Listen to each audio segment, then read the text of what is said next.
La rentrée scolaire approche et les organismes comme Moisson Saguenay-Lac-Saint-Jean ou encore la Fondation pour l'enfance et la jeunesse se préparent pour cette période de l'année qui peut être assez difficile là, pour certaines familles du Québec. Sur le plan financier, tout est augmenté. L'essence est augmentée. Cet été, on a vu quasiment du 2 au litre.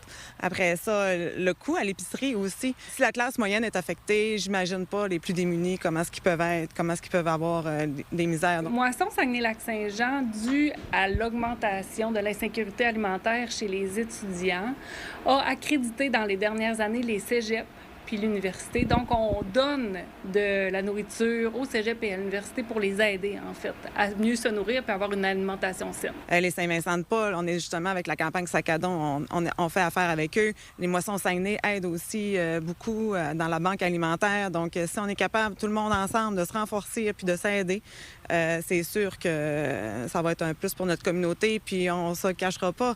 Les jeunes d'aujourd'hui, c'est notre relève de demain. S'ils arrivent avec un matériel qui est désuet, malheureusement, ils vont moins bien s'adapter aussi aux autres. On le sait, le coût de la vie ne cesse d'augmenter au Québec et la campagne Sac à don de la Fondation pour l'enfance et la jeunesse en est affectée. C'est plus difficile cet été. On est actif pour la campagne Sac à don depuis le mois de mai. Puis, on a à peu près la moitié de l'année passée de ramasser, puis on est en août. Ça arrive vite. La fin septembre, c'est la fin de la campagne. Donc, on veut vraiment là, donner un boost. Là. On fait vraiment un bel appel là, pour la communauté de la région pour aider le plus possible. Parce que les jeunes de notre région ont besoin, là, vraiment beaucoup. Qu'est-ce qu'on dit à la population, justement, pour donner? Si le Saguenay-Lac-Saint-Jean donne 2 par personne, il peut y avoir beaucoup de sacs à dos qui peuvent être faits. Il n'y a pas de limite, il n'y a pas de frais si vous donnez juste un 2 C'est vraiment... Puis il y a plusieurs places aussi que vous pouvez donner. Présentement, il y a les sports experts qui font des collectes, tous les sports experts de la région. On reçoit beaucoup quand même de denrées, c'est pas la problématique. Maintenant, quand arrive le moment de l'école, et les cégeps, les universités recommencent à faire leurs commandes auprès de Moisson. Fait qu'on est capable de leur donner les quantités de nourriture qu'ils ont droit. On va récupérer la nourriture dans les supermarchés. C'est vraiment plus les entreprises qui nous aident actuellement. En fait, c'est totalement les entreprises, les producteurs qui nous offrent les denrées dont il faut qu'ils se débarrassent. Fait que, en termes de financement, en fait, aussi, on va chercher notre financement chez les entreprises, oui, puis les particuliers, mais c'est pas la majorité de notre financement annuel. Pour plus d'informations ou pour faire un don, vous pouvez visiter la page Facebook Sac à don, la Fondation pour l'enfance et la jeunesse, ou encore le site Internet de Moisson Saguenay-Lac-Saint-Jean. À Saguenay, Étienne Ouellette pour Nouveau Info. La municipalité de Labrec au Lac-Saint-Jean est une fois plus aux prises avec la présence de cyanobactéries dans son lac due à la prolifération d'algues bleu-vert. La ville a donc tenu à rappeler aux baigneurs et aux usagers du plan d'eau de faire preuve de prudence via une publication sur ses réseaux sociaux. La situation est actuellement suivie de près. Ça fait au moins 17 ans qu'on en a dans le coin. Je vous dirais que c'est pas le pire ennemi qu'on essaye de combattre, là. On aide de cette façon-là au niveau du conseil municipal de prendre les bonnes décisions en disant voici la problématique, voici les différentes possibilités. C'est une forme de bactérie qui se développe dans l'eau, avec surtout un surplus de phosphore, mais il y a des épisodes de ce qu'on appelle les algues bleu-vert ou les cyanobactéries, justement, qui prolifèrent de plus en plus avec les vagues de chaleur. Donc, les rayons UV transpercent le lac, puis c'est là que ça fait, en fait, que les algues bleu-vert aiment beaucoup ça. Et là, à ce moment-là, ils vont se mettre à se multiplier, puis là, on va les voir. Comme plusieurs autres municipalités qui doivent jongler avec cette problématique, Labrec multiplie les efforts de prévention auprès de sa population. L'organisme de bassin versant Saguenay collabore également afin de sensibiliser le public et protéger les cours d'eau. On fait de la prévention parce que c'est sûr que ça peut être accentué par, justement, la présence humaine, donc les activités humaines qui vont justement, comme je disais tantôt, amener un apport supplémentaire en phosphore. C'est certain que ça ne fait pas toujours des gens heureux là, quand ils veulent utiliser les utilisateurs, quand on a dit il faut aller laver ton embarcation, OK? Pour justement éviter d'amener d'autres choses comme la moule zébrée ou la myriophylle AP ou d'autres sortes d'algues.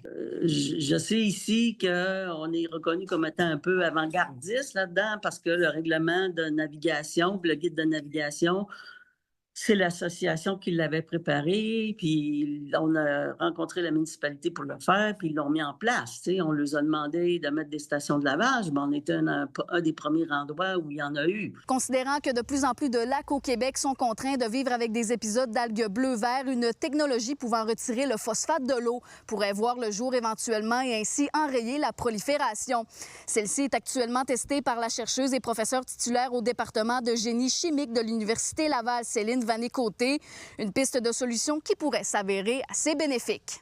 Avant qu'on aille avec une bactérie ou quelque chose, un corps étranger qui va absorber le phosphore. OK? Oui, à la longue, peut-être qu'avec toutes les recherches qui se passent, on va arriver à quelque chose. Mais il faut vraiment là, que chaque citoyen fasse attention parce que c'est quand même de l'eau potable, ça, à la rigueur. Là. Puis si on n'y fait pas attention, l'eau potable, c'est pas éternel. Là. Santé Québec rappelle que les fleurs d'eau d'algues bleu-vertes peuvent représenter un risque pour la santé et que si les symptômes persistent dans les 24 à 48 heures suivant l'exposition à un cours d'eau touché, qu'il est recommandé de contacter directement Info Santé 811 ou un médecin. À Saguenay, Sarah-Léa Bouchard pour Nouveau Info. Un investissement de 3,4 millions de dollars aura permis l'inauguration d'une nouvelle piscine à Alma, dans le secteur Nos-Villes. Située tout près de l'école Saint-Sacrement, plusieurs familles pourront venir profiter de ce qu'il reste de l'été. À Alma, il faut savoir que nous avions 2 piscines, mais qui étaient à bout d'âge. Elles avaient été construites dans les années 60, donc plus d'une 60aine d'années, et elles étaient vétustes. Alors, on a été obligés en 2022 de les déconstruire, et on se retrouvait évidemment sans service de piscine à l'extérieur. Et on sait que la population n'a pas tous les moyens d'avoir une piscine chez lui, en arrière-cour, ou bien de pouvoir aller à la plage et tout. Donc, je trouve que c'était un service qui était essentiel pour la population d'Alma. Le choix de la piscine est vraiment centré au centre de la ville d'Alma, près d'une école, près d'un milieu où il y a peut-être beaucoup de familles, soit monoparentales ou avec moins de revenus pour avoir accès à leur propre piscine. Fait que c'est un petit peu à ça que la piscine va servir, à ces gens-là que la piscine va servir. Pour obtenir le financement nécessaire à la construction de cette nouvelle piscine, la Ville d'Alma a fait appel au programme d'aide financière aux infrastructures récréatives, sportives et de plein air, le PAFIR-SPA. Le projet a donc été sélectionné parmi tant d'autres à la grandeur du Québec. Dans ma circonscription, j'ai eu 3 projets qui ont été autorisés. Donc, ici, c'est le premier qu'on inaugure. Puis, on avait une enveloppe de 300 millions au niveau provincial. On a eu plus de 2 milliards de demandes. Donc, vous comprenez que c'est des infrastructures qui coûtent terriblement cher. Et nous, le gouvernement du Québec, on finançait jusqu'aux 2 tiers du montant maximum. Donc, notre contribution, c'est 2 45 000 $.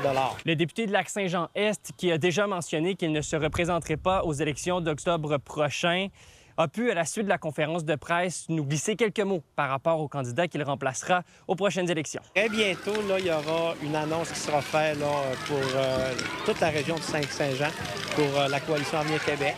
Donc, ça s'en vient. Est-ce qu'on peut s'attendre à voir Christine Fréchette dans la région?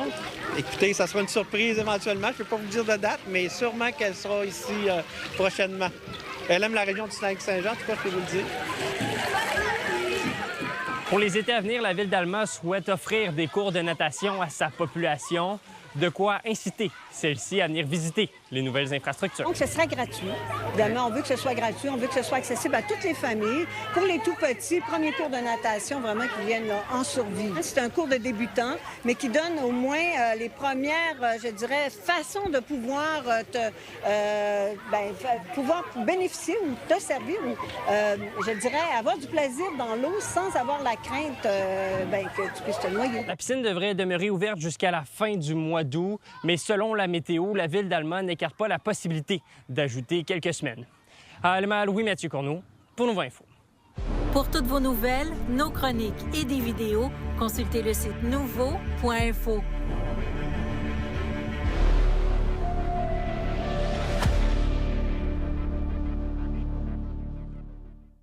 Le Canada accueille la Coupe du monde de soccer.